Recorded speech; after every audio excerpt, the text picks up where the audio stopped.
মসজিদুল হারাম আবার হারাম খাওয়া নিষেধ, এই দুইটার মধ্যে পার্থক্য কি? সুন্দর প্রশ্ন তো। মসজিদুল হারাম আমরা সম্মান দিয়া বলি, মক্কার মসজিদটা মসজিদুল হারাম। হ্যাঁ, আল্লাহ কোরআনে বলেছেন সুবহানাল্লাযী আসরা বিআবদিহি লাইলাম মিনাল মসজিদিল হারাম ইলাল মসজিদিল আকসা। মসজিদে হারাম আল্লাহ নিজে বলেছেন, আবার বলতেছে হারাম খাওয়া আল্লাহ নিষেধ করছেন। তাহলে এই হারাম খারাপ, আবার ওই মসজিদে হারাম ভালো কেমনে? একই হারাম এখানে ভালো এখানে খারাপ কেমনে হয়ে যায়? সুন্দর প্রশ্ন। ভাইরা আমার, হারামিম এই শব্দটার মূল অর্থ হলো সম্মান। মূল অর্থ কি? সম্মান, মর্যাদা।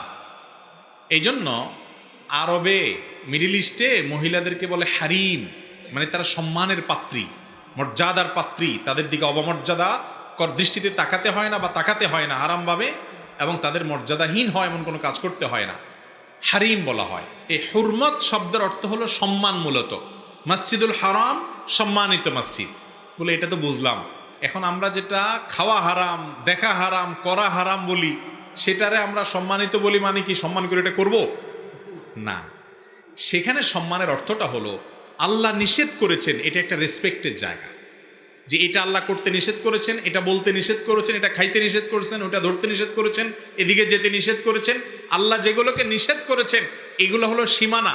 এই সীমানাটা লঙ্ঘন করাটা আল্লাহর সম্মানার্থে উচিত না। আমরা এই কাজটা কেন করি না?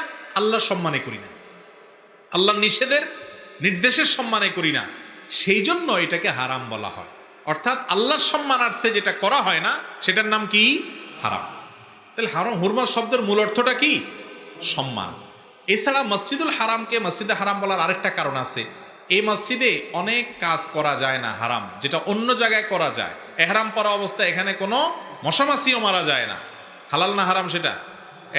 এহরাম পরে উমরা করতে গেছেন, হজ করতে গেছেন, ওই অবস্থায় হারামের এরিয়াতে ঢুকলে মশামাছিও মারা যায় না।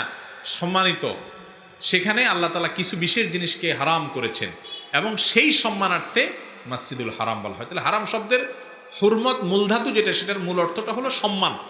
এই সম্মান থেকে মসজিদুল হারাম সম্মানিত মসজিদ, সেখানে অনেক কিছু করা নিষেধ। আবার যেগুলো আল্লাহ নিষেধ করেছেন সেগুলোও আমরা করি না কেন? আল্লাহর সম্মানে সেগুলো নিষেধ। সেই জন্য আল্লাহর সম্মান, নির্দেশের সম্মান রক্ষা করতে গিয়ে যদি করি না, এই জন্য সেগুলোর নাম কি? হারাম।